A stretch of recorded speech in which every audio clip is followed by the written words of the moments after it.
Hello everyone, आपका स्वागत है अनजान में भी में। तो चलिए शुरू करते हैं। व्यवस्था के पहरेदार। युवक की कार पानी से भरे गहरे गड्ढे में गिर गई और उसकी मौत हो गई। इस मौत का आरोप व्यवस्था पर लगा, भवन निर्माण से जुड़े कारोबार पर लगा। युवराज मेहता की मौत ने नौ धनाढ्य वर्ग के सपनों के शहर नोएडा को नींद से जगा दिया। व्यवस्था के पीड़ितों को लगा चलो सवाल तो उठे, लेकिन व्यवस्था पर सवाल उठाता हुआ यह हादसा खुद हादसे का शिकार हो रहा है। जब पूरी व्यवस्था सवाल शुदा थी, तभी युवक की मौत के पहले के वीडियो फुटेज सामने आ गए। आरोप लगे कि वह मौत के पहले पार्टी कर रहा था, नशे में था। गाड़ी की रफ्तार क्या थी? पिता ने कहा कि 2 घंटे से मदद मांग रहा था, परंतु उसका मोबाइल तो इतनी देर पहले ही बंद हो चुका था। आज जो नोएडा के युवराज मेहता के साथ हो रहा है, वह पहले भी होता रहा है। बहुत पहले से हम व्यवस्था को जायज ठहराने वाले तर्क स्वीकार कर उसका व्यापक इस्तेमाल करना सीख भी चुके हैं। किसी स्त्री का यौन उत्पीड़न होता है तो सत्ता से लेकर अदालत तक में स्त्री के कपड़े और रात में उसका बाहर जाना कटघरे में आ जाता है।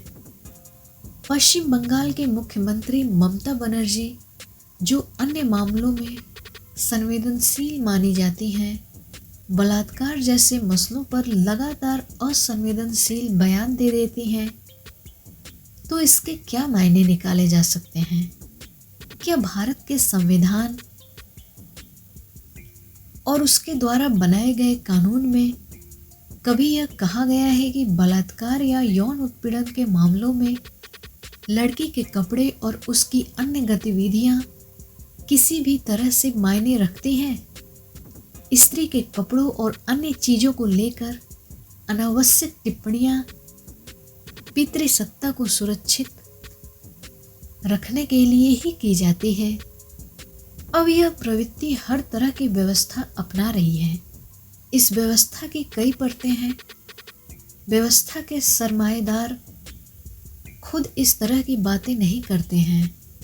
वे अपने आसपास समर्थन का ऐसा जलवायु तैयार करते हैं जो उन्हें किसी भी तरह के व्यवस्था संकट से बचाता है। जब हर तरफ नेता भारतीय शहरों को सिंगापुर और न्यूयॉर्क बना देने की बात करते रहते हैं, तो हमें दिखाई पड़ता है कि सड़क बनाते समय सुरक्षा के लिहाज से जरूरी इंजीनियरिंग का इस्तेमाल भी नहीं किया गया था। सड़कों पर पर्याप्त रोशनी नहीं, खतरों के बारे में कोई जानकारी नहीं, लेकिन आप हादसे के शिकार हो गए तो गलती आपकी ही खोजी जाएगी। आखिर वे कौन लोग हैं जो व्यवस्था के शिकार हुए? व्यक्ति के बारे में व्यवस्था को बचाने के लिए जानकारी इकट्ठा कर सोशल मीडिया पर डालने के लिए निकल गए। जहां बुनियादी सवालों के जवाब आसानी से नहीं मिल रहे, वहां युवक के हादसे से पहले के समय के सीसीटीवी इतनी आसानी से कैसे मिल गए? किन्हें खोज थी इन दृश्यों की? सवाल बस इतना ही है कि हादसा प्रबंधन के लिए व्यवस्था तैयार कब होगी?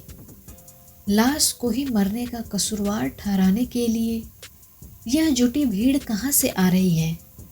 इस भीड़ के स्रोत की समय रहते शिनाख्त कर लीजिए। धन्यवाद।